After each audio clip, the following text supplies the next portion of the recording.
রাজনীতিতে একের পর এক চমক দেখাচ্ছে ৫ই আগস্টের পর জামাতের বর্তমান আমির ডাক্তার শফিকুর রহমান। যথেষ্ট মেধাবী একজন ব্যক্তিত্ব, পাশাপাশি উনি ওনার ব্যক্তি জীবনেও কিন্তু খুবই সফল একজন মানুষ। ব্যবসা বাণিজ্য আছে, প্রফেশনে ডাক্তার। এর পাশাপাশি জামাতের আমির হওয়ার কারণে দেশ জুড়ে তার সুনাম সুখ্যাতি রয়েছে এবং তার সুশ্রী চেহারা, পাশাপাশি তার যে কথোপকথন এবং কি ইসলামিক শব্দের ব্যবহার বা ইসলামকে যেভাবে কানেক্ট করেন, তো এগুলোতে বাংলাদেশের একটা বড় অংশের নেটিজন তাকে পজিটিভলি গ্রহণ করছে।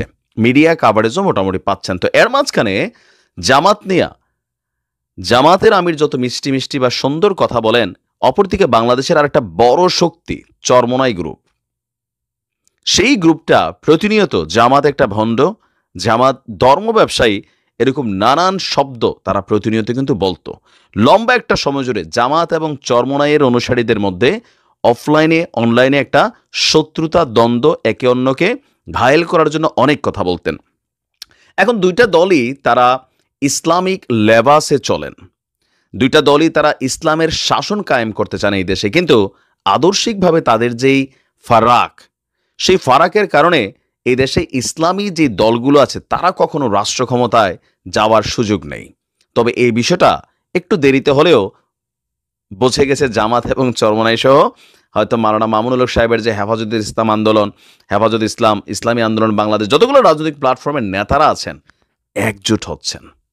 অলরেডি জামাতের আমির যে উদ্যোগ নিয়েছেন গতকালকে, অসম্ভবকে এক ধরনের সম্ভব করার পথে আমরা দেখছি জামাতকে। দর্শক, দুই চিরশত্রু ক্ষমতাকে পাওয়ার জন্য এখন মিত্রতে পরিণত হচ্ছে। রাজনীতিতে কেউ কারোই আপন না, সময়ের প্রয়োজনে বন্ধু হয়, আবার অসময়ে একে অন্যকে ছেড়ে দেয়, যেমন বিএনপির সাথে বর্তমান যেই পরিস্থিতি। আপনার চরমোনাইয়ের পীর মুফতি সৈয়দ মোহাম্মদ রেজাউল করিমের সঙ্গে সাক্ষাৎ করেছেন বাংলাদেশ জামায়াত ইসলামীর আমির ডাক্তার শফিকুর রহমান। আপনার গতকালকে বরিশাল সদর উপজেলার চরমোনাই জামিয়া রশিদিয়া আহসানাবাদ মাদ্রাসা প্রাঙ্গণে তাদের সাক্ষাৎ অনুষ্ঠানটি সংগঠিত হয়। ইসলামী আন্দোলন বাংলাদেশের আমির এবং চরমোনাই পীর মুফতি সৈয়দ মোহাম্মদ রেজাউল করিম বলছেন, জামায়াতের আমির সহ বরিশালের নেতারা চরমোনাইতে এসেছেন। আল্লাহ যেন আমাদেরও দেশের পক্ষে, ইসলামের পক্ষে এবং মানবতার পক্ষে কাজ করার সুযোগ দেন। দেশ স্বাধীন হয়েছে 54 বছর হলো, কিন্তু এতদিন যারা দেশ পরিচালনা করেছিল তাদের দ্বারা আমাদের জাতির প্রত্যাশা পূরণ হয়নি। আমরা সবাই মিলে পরামর্শ ভিত্তিক এই দেশটাকে ইসলামের পক্ষে, মানবতার পক্ষে সুন্দরভাবে কাজে লাগাতে পারি। জামাত আমির বলছেন, দেশের 18 কোটি মানুষ রয়েছে, এর মধ্যে 91 জন নিজেদেরকে মুসলিম পরিচয় দিয়ে স্বাচ্ছন্দ্য বোধ করে। বাকি যারা আছেন তারাও এদেশের মানুষ, বিভিন্ন ধর্মগোত্র। আচ্ছা, তো আমরা সবাই মিলিয়ে বাংলাদেশ, এই দুই দলের সম্পর্কের উন্নয়নের বিষয়ে তিনি বলছেন যে আমরা আগে থেকে বলে আসছি, ইসলামের পক্ষে যেন আমরা একটা বাক্স পাঠাতে পারি, সেই চেষ্টা আমাদের চলমান। ডাক্তার শফিক বলছেন, গত 5ই আগস্টে যে আমরা নতুন স্বাধীনতা পেয়েছি, এর মাধ্যমে ইসলামের পক্ষে একটি ভালো ক্ষেত্র তৈরি হয়েছে। সেই ক্ষেত্রে যদি সময় উপযোগী পদক্ষেপ নিতে না পারি, তাহলে এটা আমাদের জন্য অকল্যাণ এবং দুর্ভাগ্যের। এই জন্য আমরা সবাই একত্রিত হয়ে দেশ গড়ার ক্ষেত্রে যেন কাজ করতে পারি। সেক্ষেত্রে আপনার আমরা একই পথে হাঁটছি।